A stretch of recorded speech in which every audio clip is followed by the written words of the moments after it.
ਗੱਲਬਾਤ ਦਾ ਸਿਲਸਿਲਾ ਦੀਪਕ ਜੀ ਸ਼ੁਰੂ ਕਰਦੇ ਹਾਂ। ਕੁਛ ਅਜਿਹੇ ਚਿਹਰੇ ਹੁੰਦੇ ਨੇ, ਕੁਛ ਅਜਿਹੀਆਂ ਸ਼ਖਸੀਅਤਾਂ ਹੁੰਦੀਆਂ ਨੇ, ਉਹਨਾਂ ਬਾਰੇ ਚਰਚਾ ਕਰਨੀ ਸੁਭਾਵਿਕ ਹੋ ਜਾਂਦੀ ਆ। ਆਪਾਂ ਨੂੰ ਪਤਾ ਵੀ ਕੱਲ੍ਹ ਉੱਥੇ 5 ਵਾਰ ਦੇ ਮੁੱਖ ਮੰਤਰੀ ਰਹੇ ਪ੍ਰਕਾਸ਼ ਬਾਦਲ ਆ, ਉਹਨਾਂ ਦਾ ਦੇਹਾਂਤ ਹੋ ਗਿਆ। ਉਹਨਾਂ ਦੇ ਨਾਲ ਸੰਬੰਧਿਤ ਗੱਲ ਕਰਨੀ ਬਣਦੀ ਹੋਈ ਆ ਤੇ ਆਪਾਂ ਸ਼ੁਰੂਆਤ ਉਸੇ ਤੋਂ ਹੀ ਕਰਦੇ ਹਾਂ। 6 ਦਹਾਕਿਆਂ ਦਾ ਸਿਆਸੀ ਸਫ਼ਰ ਰਿਹਾ। ਪ੍ਰਕਾਸ਼ ਬਾਦਲ ਹੁਣਾਂ ਨੇ ਕੀ ਖੱਟਿਆ, ਕੀ ਗਵਾਇਆ? ਬਿਲਕੁਲ ਜੀ, ਮਤਲਬ ਕਿ ਜੇ ਤੱਕ ਤੁਸੀਂ ਪੰਜਾਬ ਦੀ ਰਾਜਨੀਤੀ ਦੀ ਜਦੋਂ ਗੱਲ ਕਰੋਗੇ, ਪੰਜਾਬ ਦੇ ਸਿਆਸੀ ਸਫ਼ਾ ਦੇ ਵਿੱਚ ਜਦੋਂ ਝਾਤ ਮਾਰੋਗੇ, ਪੰਜਾਬ ਦੀ ਸਿਆਸਤ ਦੇ ਜਦੋਂ ਪੰਨੇ ਫਰੋਲੋਗੇ, ਤਾਂ ਉਹਦੇ ਵਿੱਚ ਪ੍ਰਕਾਸ਼ ਸਿੰਘ ਬਾਦਲ ਦਾ ਨਾਮ ਆਵੇਗਾ ਹੀ ਆਏਗਾ। ਉਹ 'ਚੋਂ ਪ੍ਰਕਾਸ਼ ਸਿੰਘ ਬਾਦਲ ਤੁਹਾਨੂੰ ਲੱਭਣਾ ਹੀ ਪਏਗਾ, ਉਹਦਾ ਜ਼ਿਕਰ ਹੋਏਗਾ ਹੀ ਹੋਏਗਾ। ਹੁਣ ਇਹ ਕਿਹੜੇ ਪਾਸੇ ਤੋਂ ਹੁੰਦਾ, ਇਹ ਵਿਚਾਰਨ ਵਾਲੀ ਗੱਲ ਹੈ। ਇਸ ਮੌਕੇ ਜਿਸ ਉਮਰ ਦੇ ਪੜਾਅ ਤੇ ਆ ਕੇ ਉਹ ਇਸ ਫਾਨੀ ਸੰਸਾਰ ਤੋਂ ਗਏ ਨੇ, ਠੀਕ ਹੈ, ਉਹਨਾਂ ਦੇ ਪਰਿਵਾਰ ਦੇ ਲਈ ਇਹ ਵੱਡਾ ਘਾਟਾ ਹੈ। ਸਿਆਸੀ ਉਹਨਾਂ ਦੀ ਪਾਰਟੀ ਦੇ ਲਈ ਇਹ ਵੱਡਾ ਘਾਟਾ ਹੈ, ਉਹਨਾਂ ਦੇ ਨੇੜਲੇ ਰਾਜਨੀਤਿਕ ਧਿਰਾਂ ਦੇ ਲਈ ਇਹ ਵੱਡਾ ਘਾਟਾ ਹੈ। ਪਰ ਪੰਜਾਬ, ਪੰਜਾਬੀਅਤ ਇਸ ਨੂੰ ਵੱਖਰੇ ਤਰੀਕੇ ਨਾਲ ਵੀ ਮਹਿਸੂਸ ਕਰ ਰਿਹਾ। ਇਹ ਹੈਰਾਨੀ ਵਾਲੀ ਗੱਲ ਹੈ। ਇਸ ਦੇ ਵਿੱਚ ਦੋਏ ਤਰ੍ਹਾਂ ਦੀਆਂ ਸ਼ਾਮਲ ਨੇ ਕਿ ਮਤਲਬ ਜਾਣਾ ਸਾਰਿਆਂ ਨੇ ਇਸ ਸੰਸਾਰ ਤੋਂ, ਸਭ ਨੇ ਵਿਦਾ ਹੋ ਜਾਣਾ।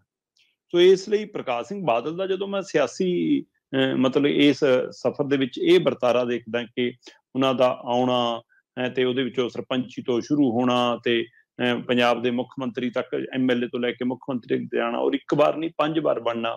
ਫਿਰ ਖਾਸ ਕਰਕੇ ਪੰਜਾਬ ਦੇ ਮੋਰਚਿਆਂ 'ਚ ਅਹਿਮ ਭੂਮਿਕਾ ਰਹਿਣੀ, ਚਾਹੇ ਉਹ ਪਾਣੀਆਂ ਬਚਾਓ ਮੋਰਚੇ ਹੋਣ, ਚਾਹੇ ਉਹ ਦਿੱਲੀ ਮਤਲਬ ਕਿ ਖਿਲਾਫ ਕੋਈ ਧਰਨੇ ਮੁਜ਼ਾਹਰੇ ਹੋਣ, ਚਾਹੇ ਕਿਸਾਨੀ ਮਸਲੇ ਹੋਣ, ਉਹਨਾਂ 'ਚ ਭੂਮਿਕਾ ਰਹਿਣੀ। ਕੇਂਦਰ ਤੋਂ ਸਮੇਂ-ਸਮੇਂ ਦੀਆਂ ਸਰਕਾਰਾਂ ਤੋਂ ਖਾਸਾ ਕੁਛ ਮਨਾ ਲਿਆਉਣਾ, ਕਰਾ ਲਿਆਉਣਾ। ਸੋ ਉਹ ਸਭ ਦੇ ਬਾਵਜੂਦ ਵੀ ਕੋਈ ਅਜਿਹੀ ਲੀਕ ਨਹੀਂ ਖਿੱਚ ਸਕੇ ਜਿਹਨੂੰ ਪੰਜਾਬ ਇੱਕ ਲਾਈਨ 'ਚ ਯਾਦ ਕਰ ਸਕੇ ਕਿ ਆਹ ਪ੍ਰਕਾਸ਼ ਸਿੰਘ ਬਾਦਲ ਨੇ ਕੀਤਾ ਸੀ।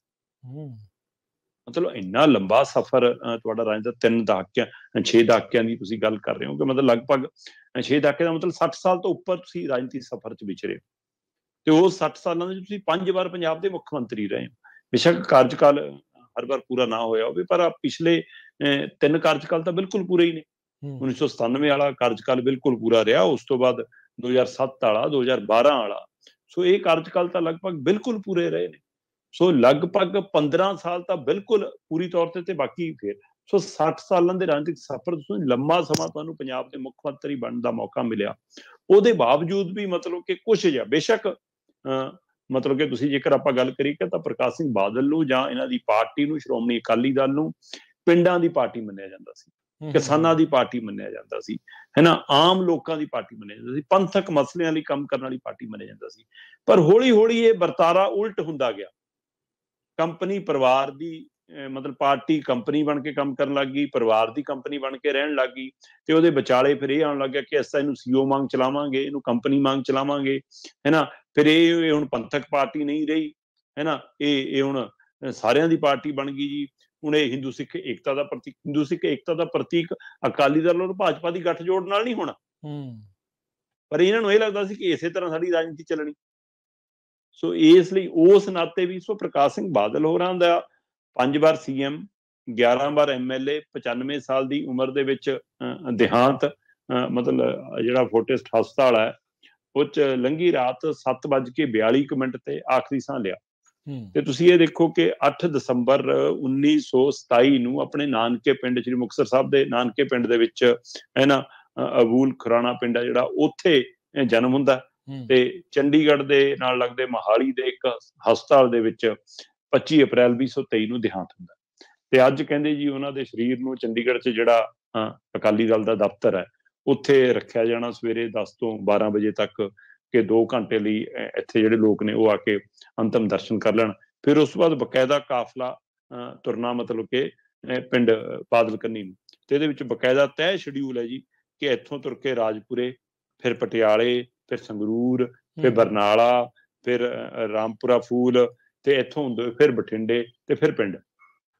ਇਸ ਪੜਾਅ ਚੋਂ ਲੈ ਕੇ ਜਾਣਾ ਕਿ ਰਾਹ 'ਚ ਰੋਕ ਰੋਕ ਕੇ ਲੋਕ ਮਤਲਬ ਜਿਨ੍ਹਾਂ ਨੇ ਦੇਖਣਾ ਹੈ ਜੀ ਦਰਸ਼ਨ ਕਰ ਲੈਣ, ਜਿਨ੍ਹਾਂ ਨੇ ਫੁੱਲ ਚੜਾਉਣੇ ਫੁੱਲ ਚੜਾਉਣੇ, ਮੱਥੇ ਟੇਕਣੇ ਮੱਥੇ ਟੇਕ ਲੈਣ। ਸੋ ਇਸ ਤਰ੍ਹਾਂ ਦਾ ਇੱਕ ਪ੍ਰੋਗਰਾਮ ਲਿਖਿਆ। ਹਾਂ, ਲੀਡਰਾਂ ਦੇ ਬਿਆਨ ਦੇ ਹਿਸਾਬ ਨਾਲ ਜੇ ਝਾਤ ਮਾਰੀਏ ਤਾਂ ਮਤਲਬ ਕਿ ਉਹ ਰਾਜਨੀਤਿਕ ਸਫ਼ਰ ਦੇ ਹਵਾਲੇ ਨਾਲ ਵੱਡੀ ਹਸਤੀ ਸੀ।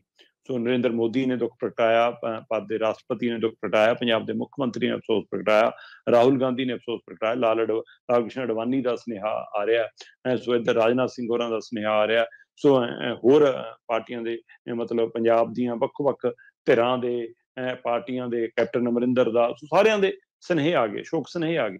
ਪਰ ਤੁਸੀਂ ਇਹ ਦੇਖੋ ਕਿ ਇਹ ਉਹ ਵਿਅਕਤੀ ਹੈ ਜਿਹਨੂੰ ਪਦਮ ਭੂਸ਼ਣ ਤੱਕ ਮਿਲਿਆ ਹੋਇਆ, ਇਹ ਉਹ ਵਿਅਕਤੀ ਹੈ ਜਿਹਨੂੰ ਫਕਰੇ ਕੌਮ ਮਿਲਿਆ ਹੋਇਆ, ਪਰ ਕੌਮ ਫਕਰ ਫੇਰ ਨਹੀਂ ਕਰਦੀ। ਇਹਦਾ ਮਤਲਬ ਇਹ ਸਵਾਲ ਹੈ ਕਿ ਤੁਸੀਂ ਇਹ ਸਾਰੇ ਜੀਵਨ ਦੇ ਵਿੱਚ 6 ਦਹਾਕਿਆਂ ਦੇ ਰਾਜਨੀਤਿਕ ਸਫ਼ਰ ਦੇ ਵਿੱਚ ਜਿੰਨਾ ਖੱਟਿਆ ਕਿ ਉਹਦੇ ਨਾਲੋਂ ਵੱਧ ਗਵਾ ਤਾਂ ਨਹੀਂ ਲਿਆ। ਸਭ ਤੋਂ ਘੱਟ ਉਮਰ ਦੇ ਮੁੱਖ ਮੰਤਰੀ ਰਹੇ ਨੇ ਪ੍ਰਕਾਸ਼ ਸਿੰਘ ਬਾਦਲ ਜੀ, ਸਭ ਤੋਂ ਵੱਡੀ ਉਮਰ ਦੇ ਵੀ ਮੁੱਖ ਮੰਤਰੀ ਰਹੇ ਨੇ ਪ੍ਰਕਾਸ਼ ਸਿੰਘ ਬਾਦਲ। ਮਤਲਬ 43 ਸਾਲ ਦੀ ਉਮਰ ਦੇ ਵਿੱਚ ਪ੍ਰਕਾਸ਼ ਸਿੰਘ ਬਾਦਲ ਪਹਿਲੀ ਵਾਰ ਮੁੱਖ ਮੰਤਰੀ ਬਣੇ ਜੀ, ਤੇ 84 ਸਾਲ ਦੀ ਉਮਰ 'ਚ ਆਖਰੀ ਵਾਰ ਮੁੱਖ ਮੰਤਰੀ ਬਣੇ। 57 ਵੋਟਾਂ ਨਾਲ ਵੀ ਜਿੱਤੇ ਸੀ ਕਿਸੇ ਸਮੇਂ ਬਰਾੜ ਤੋਂ, ਤੇ ਕਿਤੇ ਕੈਪਟਨ ਅਮਰਿੰਦਰ ਵਰਗੇ ਨੂੰ ਵੀ 23,000 ਤੋਂ ਵੱਧ ਵੋਟਾਂ ਨਾਲ ਹਰਾਤਾ ਸੀ। ਸੋ ਉਹ ਪ੍ਰਕਾਸ਼ ਸਿੰਘ ਬਾਦਲ ਆਪਣਾ ਆਖਰੀ ਚੋਣ ਹਾਰ ਜਾਂਦਾ ਜੀ। ਜਿਨ੍ਹਾਂ ਨੇ ਇਹ ਕਿਹਾ ਹੋਵੇ ਕਿ ਮੈਂ ਹੁਣ, ਮਤਲਬ ਇਹਦਾ ਮਤਲਬ ਤੁਸੀਂ ਲੋਕਾਂ ਨਾਲ ਝੂਠ ਬੋਲਿਆ ਜਾਂ ਲੋਕਾਂ ਨੇ ਸਹੀ ਫੈਸਲਾ ਕੀਤਾ। ਕਿਸੇ ਸਮੇਂ ਬਾਦਲ ਨੇ ਕਹਿ ਕੇ ਕਿਹਾ ਸੀ ਮੇਰੀ ਆਖਰੀ ਚੋਣ, ਇਹੀ ਗੱਲ ਅਮਰਿੰਦਰ ਵੀ ਕਈ ਵਾਰ ਕਹਿੰਦੇ ਰਹੇ ਆਖਰੀ ਚੋਣ, ਪਰ ਨਹੀਂ ਟਿਕਦੇ ਉਹ ਤੋਂ ਬਾਅਦ, ਤੇ ਅਮਰਿੰਦਰ ਵੀ ਹਾਰੇ ਫਿਰ, ਤੇ ਇਧਰ ਪ੍ਰਕਾਸ਼ ਸਿੰਘ ਬਾਦਲ ਵੀ ਆਖਰੀ ਚੋਣ ਆਪਣੇ ਉਸੇ ਇਲਾਕੇ ਤੋਂ ਜੀ ਤੋਂ ਲੰਮੇ ਸਮੇਂ ਨੁਮਾਇੰਦਗੀ ਕੀਤੀ, ਜਿਹੜਾ ਕਹਿੰਦੇ ਮੇਰਾ ਘਰ ਹੈ, ਮੇਰਾ ਪਰਿਵਾਰ ਹੈ, ਬਿਨਾਂ ਜਾਏ ਮੈਂ ਜਿੱਤ ਜਾਣਾ। ਉੱਥੇ ਪੂਰਾ ਜ਼ੋਰ ਅਜ਼ਮਾਇਸ਼ ਲਾਇਆ, ਪੂਰੀ ਤਾਕਤ ਝੋਂਕੀ, ਉਹਦੇ ਬਾਵਜੂਦ ਸੀਟ ਨਹੀਂ ਬਚੀ। ਸੋ ਇਸ ਲਈ ਇਹ ਵੱਡਾ ਸਵਾਲ ਹੈ। ਉਸੇ ਤਰ੍ਹਾਂ ਮੈਂ ਉਹ ਫਕਰੇ ਕੌਮ ਦੇ ਹਵਾਲੇ ਨਾਲ, ਮਤਲਬ ਕਿ ਗਏ ਬੰਦੇ ਬਾਰੇ ਹੁਣ ਜਿਹੜਾ ਇਸ ਦੁਨੀਆ ਤੋਂ ਚਲਾ ਗਿਆ, ਪਰ ਆਪਾਂ ਜਿਸ ਹਵਾਲੇ ਨਾਲ ਆਪਾਂ ਕੋਈ ਨਿੱਜੀ ਟਿੱਪਣੀ ਤੁਸੀਂ ਮੈਂ ਨਹੀਂ ਕਰ ਰਿਹਾ, ਮੈਂ ਪੰਜਾਬ, ਪੰਜਾਬੀਅਤ, ਪੰਜਾਬੀ ਲੋਕ, ਇਹ ਸੂਬੇ ਦੇ ਵਾਸੀ, ਉਹਨਾਂ ਦੇ ਮਨਾਂ ਦੇ ਭਾਵਾਂ ਦੇ ਹਵਾਲੇ ਨਾਲ ਆਪਾਂ ਗੱਲ ਕਰ ਰਹੇ ਹਾਂ ਕਿ ਬੇਸ਼ੱਕ ਪੰਜਾਬ ਦੇ ਮੁੱਖ ਮੰਤਰੀ ਰਹਿੰਦਿਆਂ ਵਿਰਾਸਤ-ਏ ਖਾਲਸਾ ਵਰਗੀ ਯਾਦਗਾਰ, ਇਤਿਹਾਸਕ ਯਾਦਗਾਰ ਬਣਾਉਣ 'ਚ ਵੱਡਾ ਯੋਗਦਾਨ, ਬੇਸ਼ੱਕ ਕਰਤਾਰਪੁਰ ਵਾਲੀ ਜੰਗੇ ਆਜ਼ਾਦੀ ਯਾਦਗਾਰ ਬਣਾਉਣ 'ਚ ਵੱਡਾ ਯੋਗਦਾਨ, ਬੇਸ਼ੱਕ ਇਹ ਵੱਡਾ ਮਤਲਬ ਕਿ ਫੈਸਲਾ ਮੰਨਿਆ ਜਾਂਦਾ ਕਿ ਲਓ ਜੀ ਦੇਖੋ ਜੀ ਜਿਹੜੀ SYL ਨਹਿਰ ਇਹ ਖਤਮ ਕਰਕੇ ਜ਼ਮੀਨਾਂ ਵਾਪਸ ਕਰਤੀਆਂ, ਪਰ ਉਹ ਨਾ ਜ਼ਮੀਨਾਂ ਕਿਸੇ ਨੇ ਲਈਆਂ ਤੇ ਨਾ ਨਹਿਰ ਪੂਰੀ ਗਈ, ਉਹ ਸਾਰਾ ਕੁਝ ਉਵੇਂ ਹੀ ਆ। ਸੋ ਉਸੇ ਤਰ੍ਹਾਂ ਉਹ ਹੈ ਕਿ ਫਕਰੇ ਕੌਮ ਵੀ ਝੋਲੀ ਪਵਾਇਆ, ਪਰ ਤਾਂ ਵੀ ਕੌਮ ਨੇ ਸਵਾਲ ਖੜੇ ਕੀਤੇ ਕਿ ਨਹੀਂ, ਜਿਹੜੇ ਇਹਨਾਂ ਦੇ ਅਕਾਲੀ ਦਲ ਦੇ ਕਾਰਜਕਾਲ ਦੇ ਵਿੱਚ ਜੋ ਘਟਨਾਕ੍ਰਮ ਵਾਪਰੇ ਸੀ, ਬੇਅਦਬੀ ਦੇ ਕਾਂਡ, ਮਾਫੀਆ ਰਾਜ ਦੇ ਦੋਸ਼, ਚਿੱਟੇ ਦੀ ਆਮਦ, ਗੋਲੀ ਕਾਂਡ, ਉਹ ਵੀ ਮਤਲਬ ਪੁਲਿਸ ਵੀ ਅਣਪਛਾਤੀ, ਗੋਲੀਆਂ ਵੀ ਅਣਪਛਾਤੀਆਂ, ਤੇ ਉਹ ਸਮੇਧ ਸੈਣੀ ਵਰਗਿਆਂ ਨੂੰ ਮੂਹਰੇ ਲਿਆ ਕੇ ਲਾਉਣਾ, ਉਹ ਸਾਰੇ ਸਵਾਲਾਂ ਨੇ ਇਹਨਾਂ ਦੇ ਉੱਤੇ ਪ੍ਰਸ਼ਨ ਚਿੰਨ੍ਹ ਲਾਤਾ ਸੀ। ਇਹ ਚਾਹੇ ਬਾਦਲ ਕੱਲੇ ਦਾ ਫੈਸਲਾ ਸੀ ਜਾਂ ਪਾਰਟੀ ਦਾ ਫੈਸਲਾ ਸੀ, ਇਸ ਮਸਲੇ ਤੇ ਕਿਉਂ ਨਹੀਂ ਅੱਗੇ ਵੱਧ ਸਕੇ, ਦੋਸ਼ੀਆਂ ਨੂੰ ਕਿਉਂ ਨਹੀਂ ਕਟਹਿਰੇ 'ਚ ਲਿਆ ਸਕੇ, ਉਹਦੇ ਨਾਲ ਅਕਾਲੀ ਦਲ ਦੇ ਅਕਸ ਨੂੰ ਜਿਹੜੀ ਢਾਹ ਲੱਗੀ, ਅਕਾਲੀ ਦਲ ਦੀ ਦਿੱਖ ਨੂੰ ਢਾਹ ਲੱਗੀ, ਉਹਦੇ ਨਾਲੋਂ ਵੱਧ ਬਾਦਲ ਦੀ ਦਿੱਖ ਨੂੰ ਢਾਹ ਲੱਗੀ। ਤੇ ਇਸ ਲਈ ਅੱਜ ਇਹ ਸਵਾਲ ਹੈ ਕਿ ਉਹ ਆਪਾਂ ਬਹੁਤ ਸੁਣਿਆ ਹੈ ਉਹ ਕਿ ਸਾਰੀ ਉਮਰ ਗਵਾ ਲਈ ਤੂੰ ਜਿੰਦੜੀਏ, ਕੁਝ ਨਾ ਜਹਾਨ ਵਿੱਚੋਂ ਖੱਟਿਆ।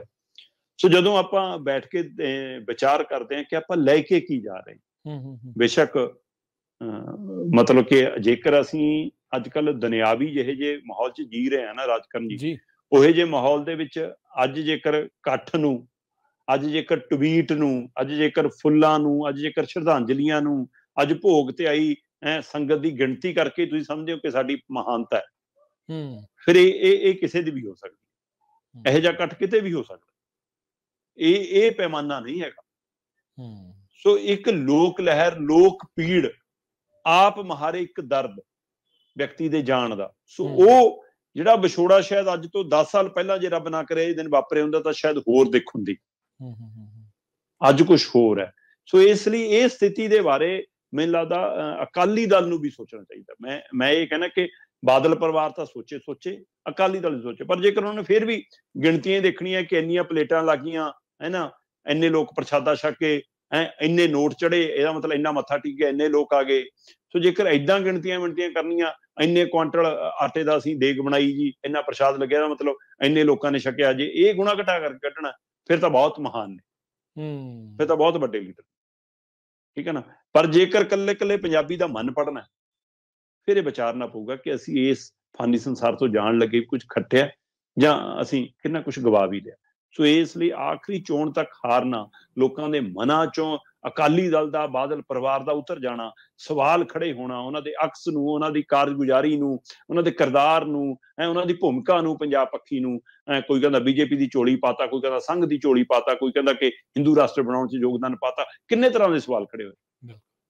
ਸੋ ਇਸ ਲਈ ਉਹਨਾਂ ਸਵਾਲਾਂ ਦੇ ਜਵਾਬਾਂ ਲਈ ਵੀ ਅੱਜ ਫਿਰ ਮਤਲਬ ਇਹ ਨਾ 10-11 ਦਿਨ ਜਿਹੜੇ ਹੁੰਦੇ ਨੇ, ਵੈਸੇ ਤਾਂ ਅੱਜ ਕੱਲ ਹੋਰ ਤਰ੍ਹਾਂ ਦੇ ਬਣ ਗਏ ਇਹ ਦਿਨ, ਕਿਉਂਕਿ ਇੰਨੇ ਲੋਕਾਂ ਨੇ ਆਉਣਾ ਮਿਲਣਾ, ਇੰਨੀਆਂ ਤਾਰੀਫਾਂ ਦੇ ਪੁਲ ਬੰਨਣੇ, ਇੰਨੇ ਕਿੱਸੇ ਕਹਾਣੀਆਂ ਸੁਣਾਉਣੇ।